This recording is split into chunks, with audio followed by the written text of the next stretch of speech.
Política Impura. Um olhar sobre a semana. Olá, este é um Política Impura especial, onde vamos tratar do processo de eleições que acontece amanhã, já dia 7, no Brasil, e estende-se durante todo o mês de outubro. O primeiro turno acontece amanhã, o segundo turno acontece dia 28 de outubro, e os brasileiros vão às urnas para eleger o próximo presidente e o seu parlamento e senado.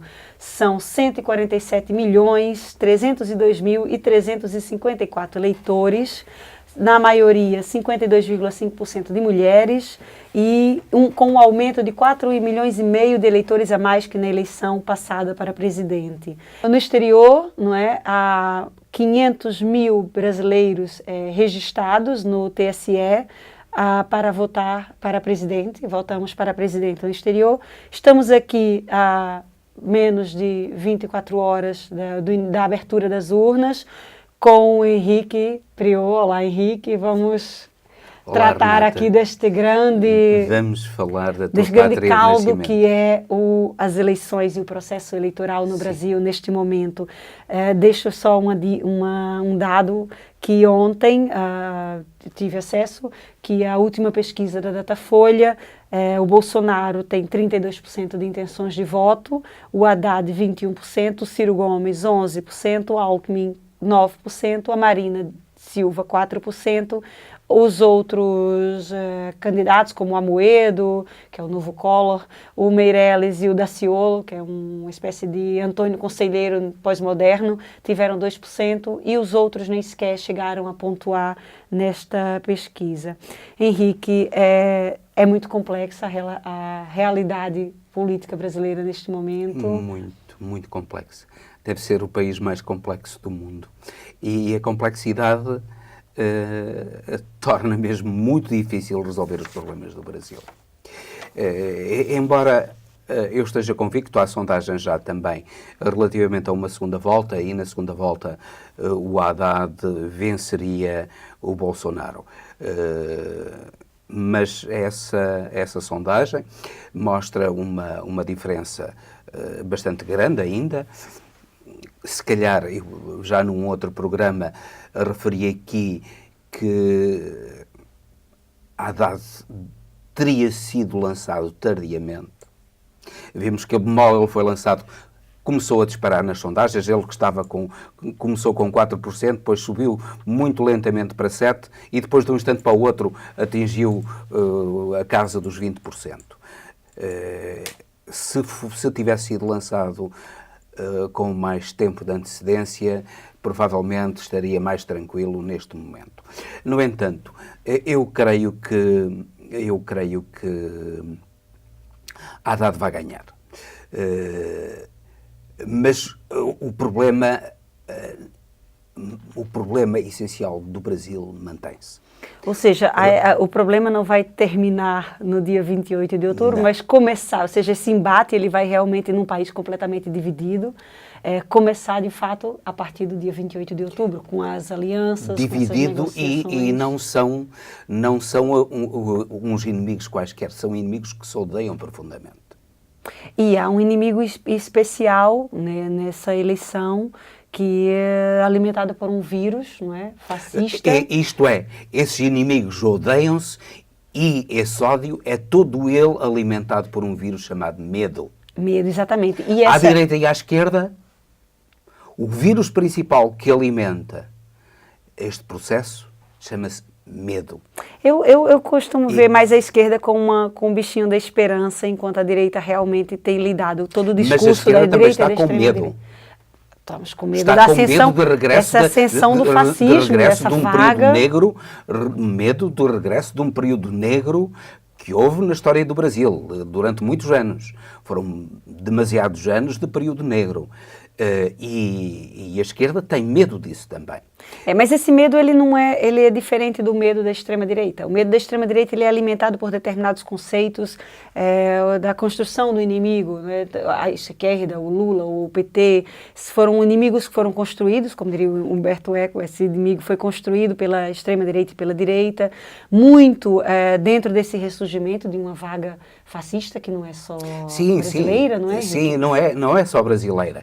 E não se verifica só nos países mais atrasados.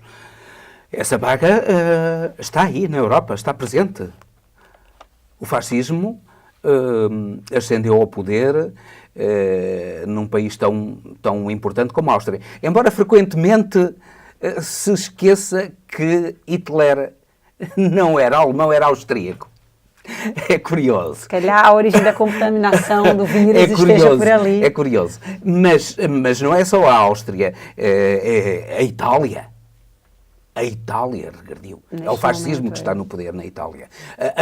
A Polónia, a Hungria. É o fascismo. O fascismo cresceu extraordinariamente num país que tem sido modelo de democracia, que é a Suécia.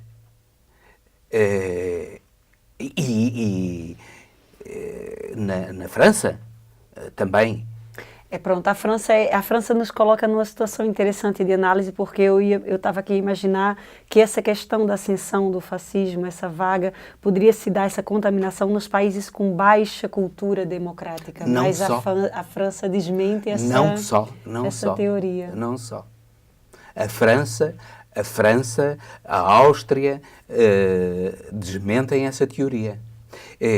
O que há, no fundo, é um renascer dos pressupostos que levaram o fascismo ao poder e dos interesses que levaram o fascismo ao poder e o nazismo. É que não nos esqueçamos que o nazismo é uma forma extrema de desenvolvimento do capitalismo e uma forma do capitalismo evitar convulsões. E todos os ingredientes que levaram ao fascismo estão aí. Aliás, curiosamente, aquilo que sucede no Brasil é que, em termos ideológicos, o Bolsonaro, concretamente, é uma nulidade moral, uma nulidade intelectual e um indivíduo que o melhor é estar calado e daí ele tem fugido aos debates, porque um Bolsonaro calado vale por dois infelizmente também não tem sido aproveitado. Ele tem-se, com golpes, com mentira, que é a tática deste tipo de indivíduos é a mentira. Ele diz que estava muito doente, que não podia comparecer ao debate, foi feito entre os outros candidatos, mas ele, ao mesmo tempo, deu sozinho uma grande entrevista à mesma hora. É que não podia estar. O médico diz que não pode estar mais de 15 minutos a falar, mas ele esteve uma hora a falar, e sozinho, porque ele pode dizer sozinho, pode dizer as barbaridades que quiser, que não tem ninguém a confrontá-lo com as próprias barbaridades. Ele é uma espécie de boneco de ventríloco sob o qual se perdeu o controle. Mas os controladores estão lá, por trás. Não é? E há um general. Há o general Mourão e há alguém mais perigoso que o general. Mais perigoso que o general. E aí porque vamos chegar a esse ponto. Que é o Paulo Guedes. O Paulo Guedes é um indivíduo que tem história. É um indivíduo, é um professor universitário, economista. Olha, curiosamente até consultado pela Dilma. A que ponto é que o Brasil chega? Ao que ponto esses tentáculos estão agarrados ao poder de alguma forma, independente da ideologia que esteja a governar, não é? Sim, o Paulo Guedes é um indivíduo que se caracterizou, desde logo, primeiro, ele é doutorado pela Escola de Chicago, pela Universidade de Chicago, do Milton Friedman e dos seus Chicago Boys, que impuseram a sua política pretensamente liberal no Chile. E a política liberal deles, e infelizmente não é dito isso ao Bolsonaro, não é dito isso ao Paulo Guedes, deu o que deu no Chile, deu miséria só. miséria, sofrimento do povo chileno. Para além da repressão, foi exatamente o contrário daquilo que eles pretendiam, foi a miséria generalizada no Chile. Ou seja, vamos ter uma reedição do golpe Vamos ter, do Pinochet no Brasil. Infelizmente, com os não mesmos está, preceitos. Com os mesmos preceitos. Infelizmente, os candidatos, Haddad, Ciro e outros, não estão a lembrar isso. Há as lições da história que devem ser tomadas. E Paulo Guedes foi colaborador de Pinochet. Colaborador indireto, lecionou na Universidade de Santiago do Chile, onde ponderava e era diretor da universidade, dirigia a universidade, um general, e ele foi como elemento da Escola de Chicago, do Milton Friedman, dos indivíduos que apostam naquilo que eles dizem, a liberdade da economia, a liberdade do mercado. Ele foi um dos responsáveis pela tragédia do Chile. É um liberalismo apoiado por uma estrutura militar. Por uma estrutura militar, sim. E nós entramos aí também nessa próxima... E por uma estrutura militar e por uma outra coisa. Por um aparente moralismo. Porque os militares apresentam-se como a reserva moral da nação. Ora, aquilo que eles são, a maior parte deles... Só que isso não é um 25 de Abril, é um 25 de Abril às avessas, não é? Mas os militares do 25 de Abril souberam fazer... Eles eram realmente a reserva moral da nação, porque eles souberam fazer uma coisa muito importante. Devolver o poder Devolver ao ao poder. Porque eles nunca quiseram o poder para eles. Essa é a grande superioridade moral dos militares de Abril. Nunca quiseram o poder para eles. Devolveram o poder ao povo. Enquanto que os militares do Chile... São os cães do regime. São os cães de fila do regime. E mais... Percebeu-se, soube-se agora, depois do Pinochet, depois do golpe, depois do Pinochet abandonar o poder, as investigações avançaram e, afinal de contas, ele era um grande corrupto. Mostraram que ele tinha roubado milhões e milhões ao país. E os militares são assim. Eles estão habituados a negociar com muito dinheiro, com os aviões, com uma indústria os navios, muito influente no mundo todo, que é a indústria armamentista, que dá cartas no mundo todo. Que dá cartas no mundo todo. E não é sem razão que um Trump ascende ao poder defendendo ainda a já liberal lei do uso das armas americanas. É que os militares e os que defendem o uso de armas são os pontas de lança da indústria do armamento. Isto é, eles são os pontas de lança do dinheiro. Aliás, como os Krupp foram os pontas de lança do Hitler na ascensão ao poder. Porque quem colocou o Hitler no poder foi o dinheiro dos Krupp. Não tínhamos ilusões. Foi o dinheiro dos Krupp, da grande indústria do armamento. E ele pagou-lhes bem. Ele num instantinho desenvolveu a indústria do armamento e conseguiu, à custa da indústria do armamento, fazer uma recuperação económica da Alemanha que estava de rastros quando ele chegou ao poder. Mas é a indústria do armamento que interessa agora. Bolsonaro está ligado à indústria do armamento. Ele vai, embora tenha criticado a principal empresa, que é praticamente monopolista e altamente corruptor, curiosamente, há muitos inquéritos a muita coisa. À Petrobras, à Odebrecht, etc, etc. Mas não há inquéritos à Taurus, que é a grande empresa monopolista de armamento do Brasil.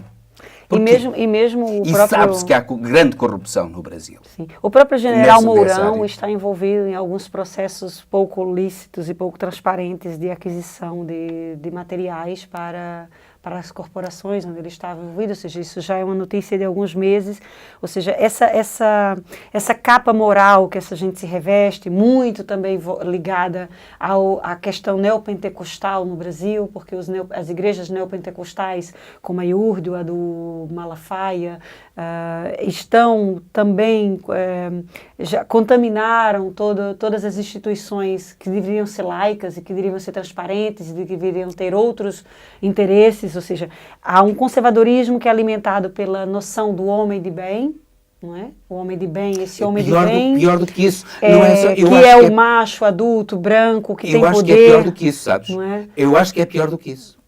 É algo pior do que isso, porque advém muito do calvinismo suíço, europeu. É muito pior do que isso, porque esses indivíduos, e Bolsonaro já o disse, esses indivíduos estão neste lugar porque foram escolhidos por Deus. Eles consideram-se escolhidos por Deus. Ora, a partir do momento, pela graça de Deus, porque efetivamente eles não conseguem resistir à mínima crítica, à mínima análise fáctica da realidade. E aquilo que eles pretendem é uma eles ligação. criam os fatos alternativos. É o fim do Estado, da separação da Igreja do Estado. Mas agora é a Igreja deles. E neste momento o Brasil tem um grave problema religioso. Porque género de indivíduos como o Malafaia... E repare-se, é curioso. O Bolsonaro diz-se católico. Mas quem fez este... Mas ele é batizado por uma dessas igrejas. Eu acho que ele é cristão, mas católico. Ele já se disse católico. Ele já se disse católico. Mas quem fez o casamento dele foi o pastor Malafaia. Porque ele já deveria ter sido batizado, porque essa gente, essa gente toda, ela se batiza, se muda de igreja. Pronto, eles mudam de igreja como que muda de partido para se manter numa espécie de, sim, o Bolsonaro de círculo de já poder. Teve 8 partidos. Exatamente. E igrejas provavelmente já deve ter tido para aí algumas. O importante aliás, é se manter no poder. Ou nessa noção de poder. Tenho um amigo, um juiz meu amigo, infelizmente falecido, que dizia: a igreja é o hospital da alma, só lá vai muito quem muito precisa. Esses indivíduos, no fundo, são simples vigaristas. São simples vigaristas, são ladrões, são aldrabões, são simples vigaristas. As igrejas brasileiras estão, desde o pastor Malafaia, aos bispos da IURD, são gangues autênticos que estão ali instalados. Repare-se que é um dos grandes problemas do Brasil. Seria interessante saber quantas pessoas no Brasil é que vivem exclusivamente daquilo que chamamos, entre aspas, o trabalho deles nas igrejas. Um dos problemas, eu dou um exemplo.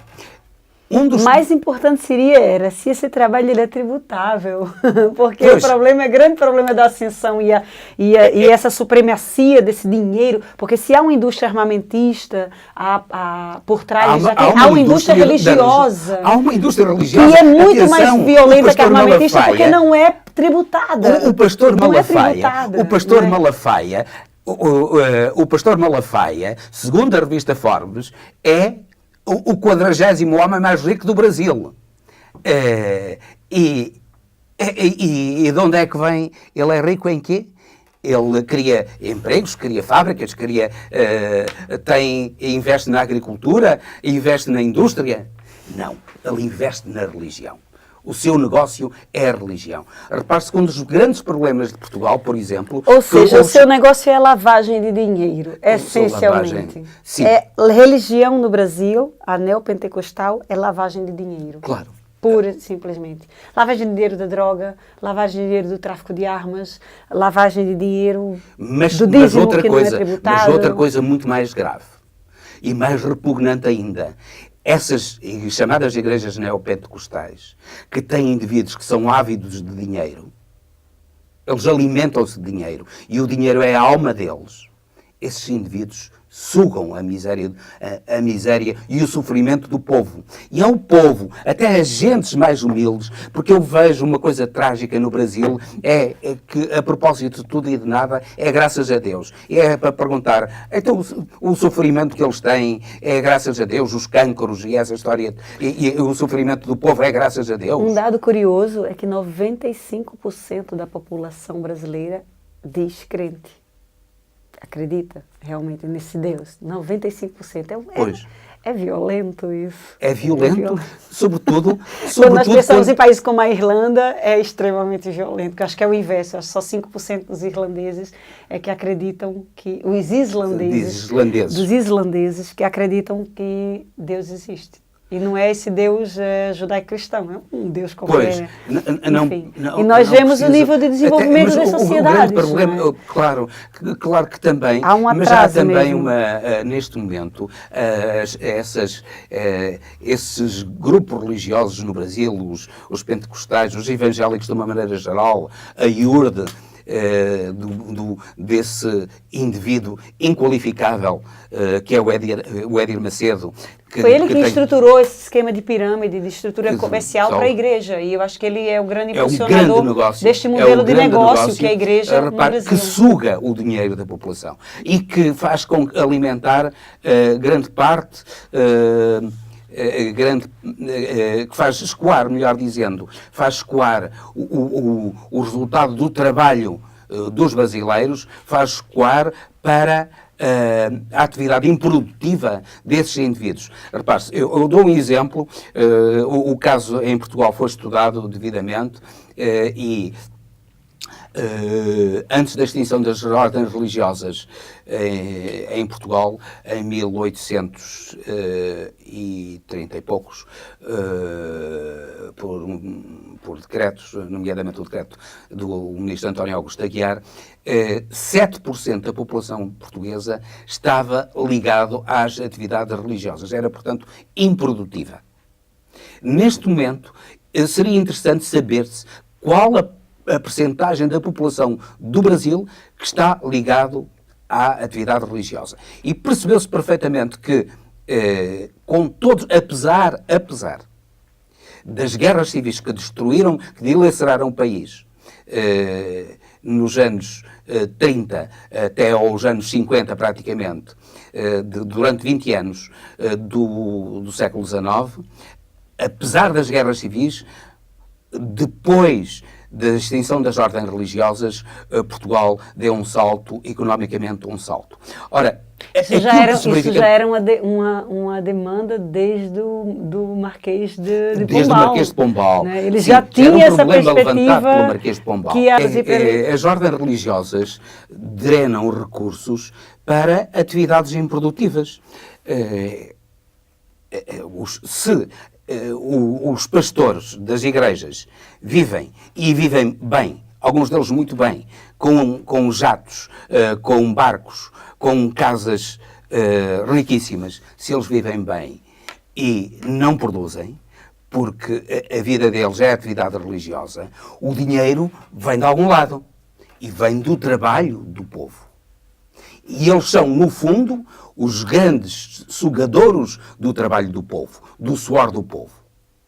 E infelizmente isso não lhe é dito, porque até o Haddad, numa intervenção que teve recentemente, parece ter medo de enfrentar esse tipo de igrejas. E o Brasil não vai a lado nenhum se os líderes do Brasil que se colocam na defesa da liberdade, da igualdade, dos princípios da solidariedade, da justiça social, enfim, tudo aquilo que nós prezamos e que constitui os alicerces de uma sociedade justa e de uma sociedade minimamente digna para os seus cidadãos, pois esses alicerces são destruídos precisamente pela corrupção que começa na corrupção moral, porque esses indivíduos das igrejas aparecem como defensores da moralidade, mas tudo aquilo que é arrogância, orgulho, riqueza, ganância, tudo isso é uma característica deles. Mentira, cinismo, tudo isso é uma característica deles. E, infelizmente, a esquerda brasileira, de uma maneira geral, pelo menos aqueles que até nem têm preconceitos ideológicos, mas se colocam à esquerda, não têm coragem para enfrentar esses indivíduos. Se não houver coragem para enfrentar o Edir Macedo e outros semelhantes, o Brasil não se salva dessa miséria, dessa tragédia, desse sofrimento, dessa violência inqualificável. Porque eles vivem à custa da violência, do medo. As religiões também vivem à custa do medo. É o medo do futuro que faz com que as pessoas recorram à Igreja. E se há país onde as pessoas têm medo do futuro, esse país é o Brasil. E é esse medo que os faz baterem à porta da Igreja para encontrarem alguma proteção e algum consolo. E eles prometem. Eles prometem casas, eles prometem carros, eles prometem dinheiro, eles prometem a felicidade, um bom casamento, prometem tudo e mais alguma coisa. Em troca de um imposto de 10% sobre o seu salário, não é? E E o imposto de 10% nem o Estado recebe. Exato. É que nem o Estado recebe, porque o Estado recebe impostos das receitas líquidas, mas eles é das receitas brutas. Exatamente. E essa questão também desse conservadorismo e nas classes mais baixas e que sustentam essas estruturas, mas eles também estão essa questão moral do neopentecostalismo no Brasil, ela também está infiltrada, por exemplo, nos setores como a justiça. E isso também move determinadas decisões judiciais e determinadas posturas, desde o Tribunal Regional até os Supremos, também de um conservadorismo, de um moralismo. Um exemplo disso é o Sérgio Moro, que por tudo e por nada invoca o santo nome de Deus em vão. É uma espécie de Torquemada. É uma espécie de Torquemada, invoca o santo nome de Deus em vão. Por tudo e por nada ele invoca Deus. Neste momento, também um dos grandes problemas do Brasil... Há um discurso muito radicalizado, realmente. Há um discurso invoca Deus, é gente... Os magistrados brasileiros e os procuradores brasileiros são gente muito ligada a essas seitas, digo seitas no sentido dessas igrejas de serem sectários, não de serem minoritários, mas serem de sectários, isto é, de tudo aquilo que os outros pensam, para além daquilo que eles pensam, é para eles um mal. Ora, o Sérgio Moro é desses indivíduos. E desses indivíduos que todo o comportamento dele indica que ele pensa como o Bolsonaro. Ele está ali porque é uma espécie de escolhido por Deus para desempenhar aquelas funções. Eu não sei se ele acredita nisso, se calhar acredita na própria mentira. Há pessoas que acreditam na própria mentira. Eu acredito que eles são mais ateus que eu. Pois, porque se realmente acreditassem em um Deus que puniria essa injustiça, eles teriam muito medo. Mas acredito que eles acreditam na própria mentira. Esses indivíduos acreditam na própria mentira. Eles consideram-se uma espécie de ungidos messias. Repare-se, é curioso. Ninguém, não sei se já têm falado nisto.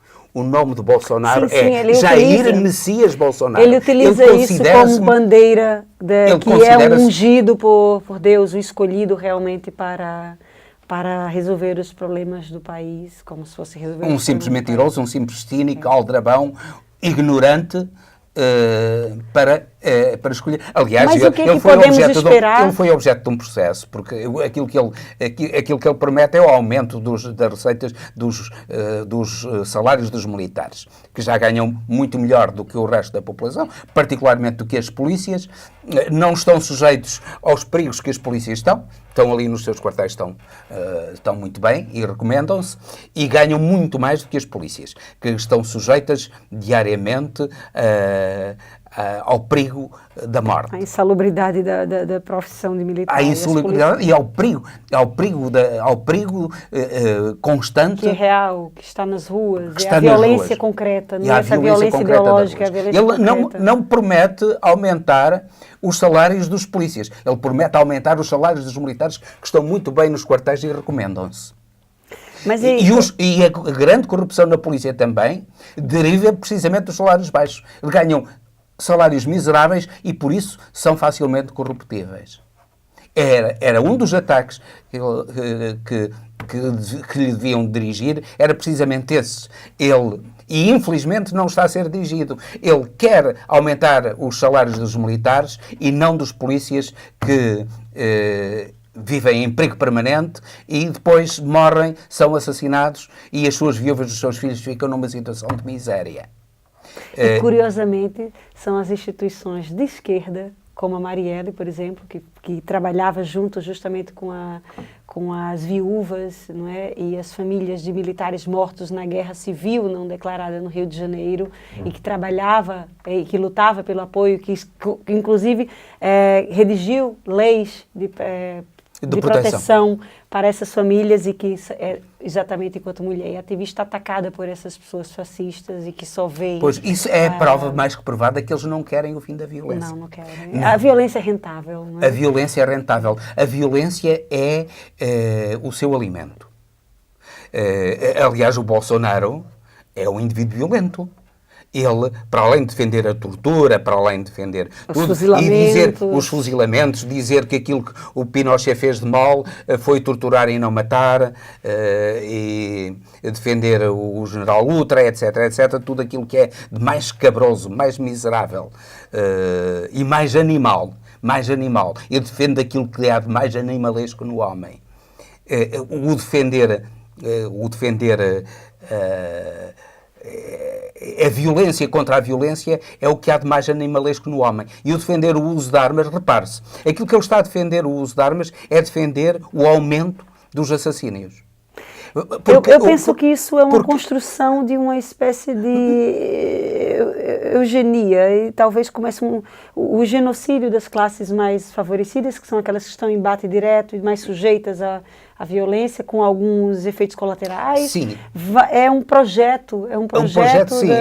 É um projeto com o projeto de marginalizar os negros, de marginalizar os negros, até as povoações quilombolas, as minorias religiosas. Ele diz que nas quilombolas não é o indivíduo menos pesado tem comparava com animais, comparava com arrobas, 7 arrobas. Tem pelo menos 7 arrobas, não é? O indivíduo mais leve tem pelo menos 7 arrobas. É esse tipo de discurso básico, odioso, que leva o Bolsonaro a ter a votação que tem, porque as pessoas têm medo e pensam que, na sua maneira também animalesca, que todos temos uma maneira animalesca de agir, pensam que só a violência se combate com a violência. Esquecem-se que o indivíduo que tem uma arma, e grande parte dos homicídios no Brasil são devidos a furtos ou tentativas de furtos, aquilo que sucede é que agora quem é assaltado não tem uma arma, primeiro assalta-se e depois, se houver reação, mata-se. Mas se tiver a certeza que vai haver uma reação, porque sabendo se vai ter uma reação, primeiro mata-se e depois assalta-se. E esse dado demográfico... E isso é tão simples de explicar. Infelizmente, não tem sido explicado. É bom que se explique. É extremamente perigoso para todo mundo aquilo que Bolsonaro afirma, que é o livre porte de armas, o livre uso das armas, é que nos assaltos passa-se a primeiro matar e depois roubar. Ao contrário do que sucede agora, que primeiro rouba-se e depois, se houver reação, é que se mata. Há nuances aliás, muito ele próprio, isso não é frequentemente referido. Ele teve um processo. Ele próprio esteve para colocar um conjunto de bombas num quartel. Sim, ele quis explodir um quartel. Quis explodir um quartel.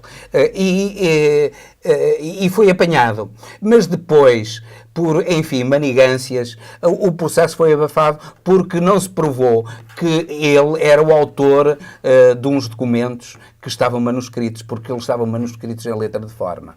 Mas não se provou para o tribunal. Mas os peritos militares viram que a letra era dele. E sabia-se que a letra era dele e ele é que estava metido nisso. E foi assim que ele saiu do exército sem honras e sem carreira. Sem nada. E é um civil. Ele não é um militar, ele é um civil. é um fascista, não é?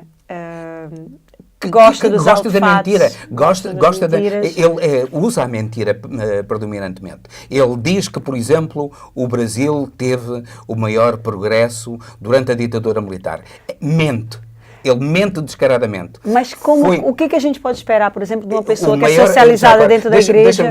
Deixa-me falar nisto porque acho que é muito importante. O período de maior crescimento económico do Brasil foi no final dos anos 40 até 50, antes da subida enorme do petróleo. E o crescimento da economia no Brasil, durante o período militar, portanto, embora a taxa de crescimento até foi inferior à taxa média de crescimento, no período da ditadura militar, nos 20 anos da ditadura militar, 20 e tal anos da ditadura militar, foi inferior aos 20 e tal anos que seguiram a 1945 até 1960. Foi inferior à taxa média de crescimento. Mas, independentemente disso, para além de não ser verdade que a taxa média de crescimento nesse período tenha sido maior, houve outra coisa que ele esconde. É que, precisamente nesse período, o petróleo passou então a ser a maior riqueza do Brasil, teve a maior subida desde sempre. Foi o choque petrolífero de 73 que abalou as economias mundiais e que beneficiou altamente o Brasil. Beneficiou alguns grupos ligados aos militares no Brasil. Beneficiou o Brasil, também houve, enfim, as outras classes, sobretudo os militares, houve castas que ganharam com o petróleo brasileiro. De uma forma pouco mas de uma maneira geral, a economia, os dados económicos globais melhoraram. É a tal história de nós agora, em vez de duas, temos 3 galinhas, produzimos 3 galinhas, já criámos 3 galinhas. O problema é saber quem é que fica com as galinhas. Se um fica com 2 3/4 e o outro fica apenas com 1/4. E o povo fica com o pescoço e com os pezinhos. Pois, mas independentemente disso, independentemente da distribuição da riqueza, não é verdade que o Brasil tenha tido o maior crescimento. A verdade é que o crescimento se deu, sobretudo, à custa da subida do preço do petróleo e também, em grande parte, até à indústria de armamento que se desenvolveu ligada à indústria do petróleo no Brasil. Repare-se que a indústria do petróleo foi a indústria que alimentou também outras indústrias, nomeadamente as indústrias aeronáutica e a indústria de fabrico de tanques, muito ligadas com sinergias com a indústria do petróleo. E essas indústrias, efetivamente, cresceram no Brasil, mas não trouxeram riqueza aos brasileiros. Trouxeram a miséria, a violência, a destruição do tecido social, uma transferência incrível. E esse é também um dos motivos porque o Brasil tem imensa pobreza, uma transferência forçada incrível das populações dos campos para as cidades, onde as populações tinham pelo menos hipótese de ter alguma assistência médica, alguma educação, mas que não tiveram nada, nem assistência médica, nem educação, nem habitação. Não tiveram nada, nem paz. A paz, o pão, a saúde, a habitação, nada disso tiveram aqueles desgraçados que vieram do interior, do campo para as cidades, que se acumularam nas favelas, que cresceram como cogumelos, precisamente durante o regime militar.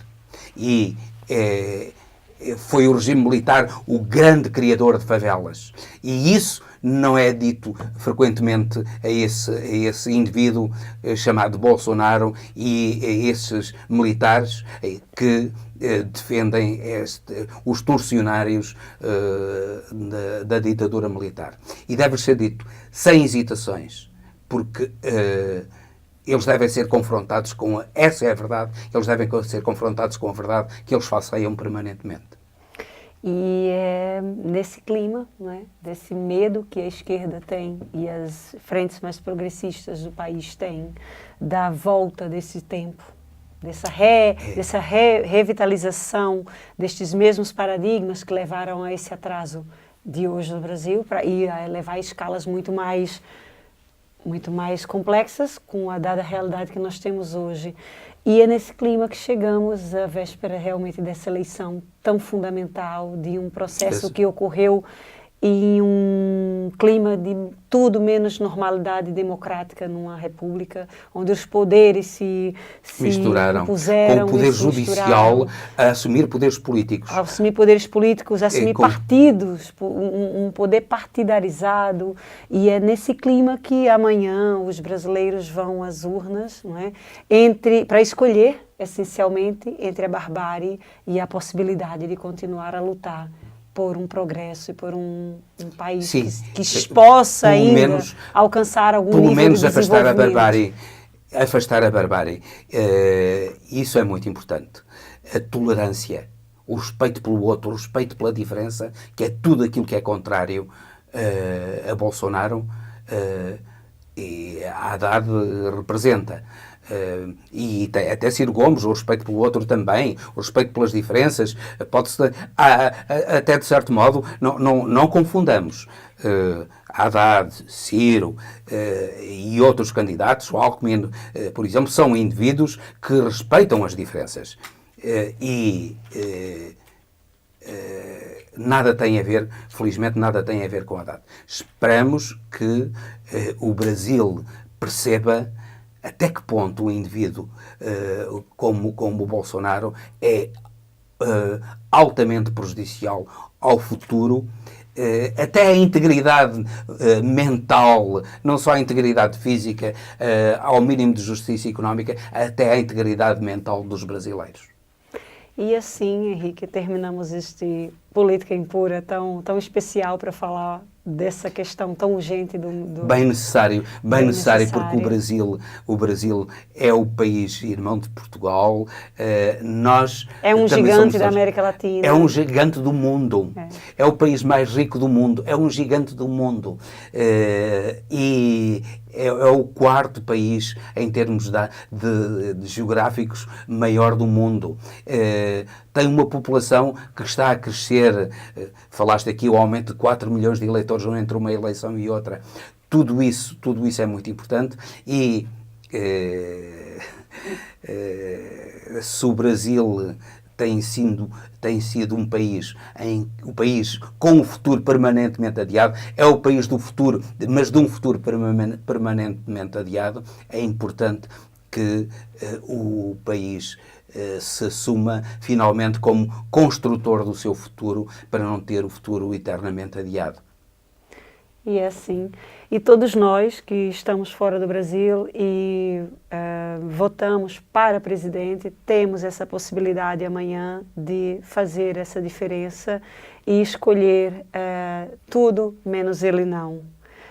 Obrigada por estar conosco. Obrigada, Henrique. Obrigado, Renata.